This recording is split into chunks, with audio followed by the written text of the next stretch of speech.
I'd like to introduce our first Lightning Talk speaker. I won't go over bios. They're in your book. We can keep things flowing.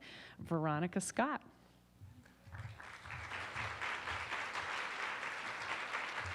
I really believe that people can tackle far more than they think they can.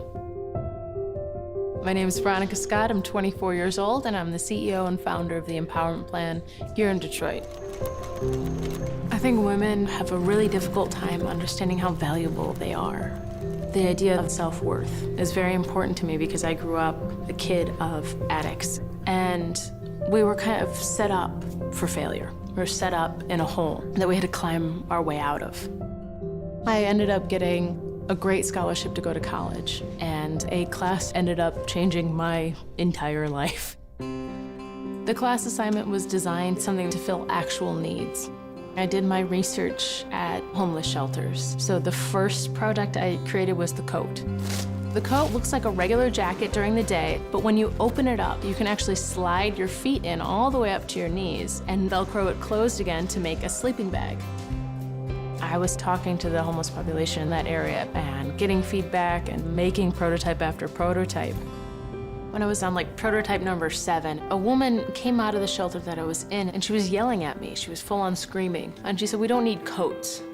Coats are pointless, we need jobs." And really, she was completely right. Because a coat is just a Band-Aid for a systemic issue.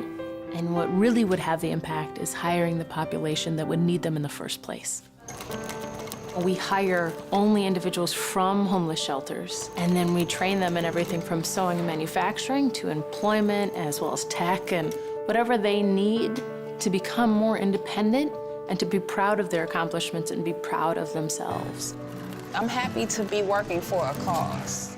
It's no greater joy than me coming to work knowing that I can make this coat and help somebody that was in my position. So I take great pride in what I do. I really do.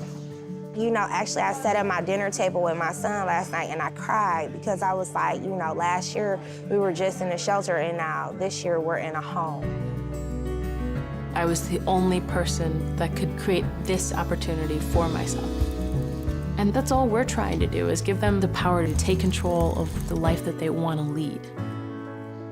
No matter what you've gone through, you still can do a lot with what you have.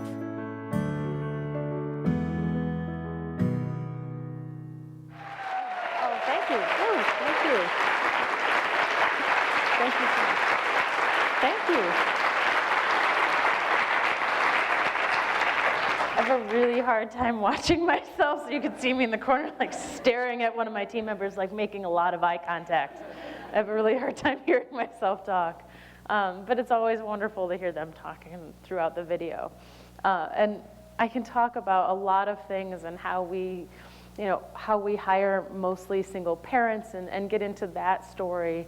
And I can talk my head off about all the people that we employ. But really, I wanted to spend a minute on my personal journey in this and how I got to the Empowerment Plan and what we're doing now and the reason I'm doing it in the first place. Because this was just a class project in college, really a class project gone completely awry. If anybody asked me, what are you going to be doing in a few years, I would have been like living in New York, designing toasters and vacuum cleaners and shoes, and that's what I'll be doing with my life. And I would have never said this. And because I went to design school because for me, it was this great mixture of, I was very creative growing up. I could do art, but not be a starving artist. And I was like, this is the perfect fusion for me of earning an income and being creative, and this is what I want to do. And you went through school being told, all right, you need to be designing, consumer goods, make everyday objects fast and sexy. There was literally a class on a sexy toaster. Like 3 months on designing sexy toasters. And I do a lot of talks at like high schools, and there was a lot of questions about what a sexy toaster looks like. So I drew them a toaster with a bra on their whiteboard. But I get a lot of that, and you're told over and over again, this is what you need to be doing, and you spend a lot of time designing stuff that's just going to be obsolete in a very short amount of time, and it's kind of disheartening. And no matter what job I was doing or what internship I took, I wasn't really excited about it. And I remember a team of brilliant minds from all over the world focused on the inside of a dishwasher for months. not the hole inside of a dishwasher, the tiny little 2-inch metal spoke, arguing for weeks on whether to bend it slightly one direction or another. And I'm like, this is not exactly what I signed up for. Maybe this is not what I want to do. And the class project about designing to fill actual needs and spending time in the shelter was the most fun I had ever had. And I spent all of my free time moonlighting at shelters across the city of Detroit. I would be going there at 8 o'clock at night, Monday, Wednesday, and Friday nights, just to spend time and talk to people for this class. And I spent so much time there, I ended up getting the street name of the Crazy Coat Lady, or just the Coat Lady for short. I still have that street name to this day. I am very proud of it. But I got so many people so excited, and people were coming up to me asking when this was going to happen. So by the time I graduated, people always asked me, why did you continue doing this? If it was just a class project, why didn't it stop at the class? And for me, it took a long time to finally understand why I kept on going and kept on moonlighting and figuring out how I could go back to the shelter every semester, figuring out how to could make a class out of it again. And for me, it really came back to my parents and my family and how I grew up. And growing up with parents that suffered from addiction, that were also unemployed and are still to this day unemployed, and they burned a lot of bridges because of their addiction. They burned a lot of bridges with family and friends. And so most of my family didn't even bother to learn my name or the name of my siblings. And they just thought, well, by extension, you're going to end up exactly like them. You know, your parents are lazy. You know, they've mooched off of everybody in the family at one point or another, and you're going to be exactly like them. You know, you're just going to be wasted space. And they just looked at us like we were worthless. And I nearly ended up flunking out of 6th grade because nobody wanted to take me to school, and I was just not a good student up until then. And I remember having to sit down with my grandparents, and my grandfather sat me down and had a very serious conversation for a 6th grader. And he was like, you know, you're on the fast track to become exactly like your parents. Good job. He's like, you have one shot out. You don't have any money. You don't have any college savings. This is it. If you don't do well now, and if you don't do well in school, you don't have anybody else. This is your one shot out of this. But right now, you're becoming exactly like them. And I hope you know that. And for me, that was one of those hardest moments of my life, because I spent my life being angry and upset and being raised where people were constantly angry and terrified about the lack of money. If you could afford rent, and if you couldn't afford rent, where were you going to go? And if you couldn't afford food, where were you going to get the money for food? So I spent my whole life living in that. And so I turned it around, started doing a little bit better in school, and that's where I got my scholarship to go to design school. And when people asked, so why do you keep doing this? I finally recognized years later, it was like, this is the opportunity I wish had been offered to my own parents and my own family. You know, we had to bounce around to different people's couches. We had to stay at a lot of different places. If it wasn't for my grandparents, we would have easily been in the same situation as many of the people that I employ now. You know, no one is as far from the shelter or being homeless as they like to think they are. We are very uncomfortably close at any given moment, and it's terrifying. But everybody thinks, oh, that's not going to happen to them. Oh, I would never end up like that. And being raised in somebody else's rock bottom teaches you that you are never as far away as you'd like to think you are.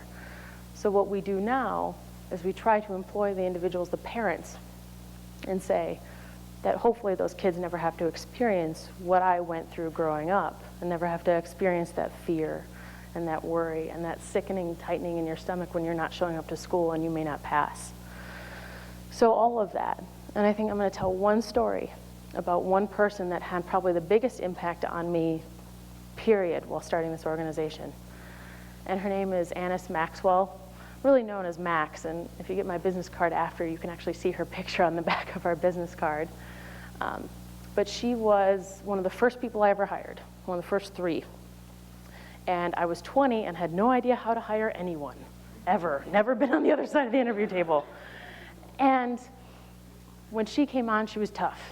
She was 58 when we hired her. So she did not need to respect the 20-year-old that had no idea what they were doing with business. But she did. She called me Miss Scott from the minute she started. And her famous line, you know, years later was, if you ever want me to leave, you're going to have to roll me to the curb in my sewing chair. And that was like my favorite line. And she was tough. She had been in prison for years prior to ending up in a shelter and on the streets. She had money saved up while she was in prison, but when she got out, no one would let her in because of her track record. Didn't matter how much money she had saved. And her eldest son, you know, was older than me, and she had a granddaughter, and they were in the same situation. And so when she got out, nobody would employ her because she's at retirement age. I mean, think of your grandparents having to find a job all over again. And that was the biggest point for me, and all of a sudden, 3 years later, she has her house, she has her car, she's been saving up money. And one day, as she's going home from work, you know, she gets dropped off, she collapses and passes away of a heart attack. And she had been the den mother to everybody, to me included. She was this parent that was like, this is gonna succeed because I will make it succeed with you. And so losing her hit all of us. And it wasn't until the funeral where her son gets up and starts speaking, and everybody was speaking about this before and after Annis, this before and after Max. And I thought they were talking about prison. And I realized that they talked about the last 3 years. And then her son gets up there and says, you know, I really want to thank you, Veronica. And I'm obviously a mess at this point. He's like, I want to thank you. I've gotten to know my mother more in the last 3 years than I have my entire life. You know, you gave my daughter her grandmother back. And, you know, I don't think you understand how much she loved you. She had my Facebook photo printed and framed in her house. It's the same photo that's in that booklet, by the way. And he's like, I don't think you understand how much you meant to her. And that was the moment when I realized this like silly class project in college turned into this opportunity for her to leave behind a whole legacy. She could have ended up passing away alone in a shelter or sleeping on cardboard like she was when I first met her by herself, but instead she was able to leave behind a home, a car, and even a college fund for her granddaughter, and leave behind a whole legacy for her family. And that's when I was like, this is a lot more than just this silly little class project in college. And with that, you're extending the offer to talk to some of my team members, Tia, right here later, and I'm looking forward to getting to know all of you. Thank you so much.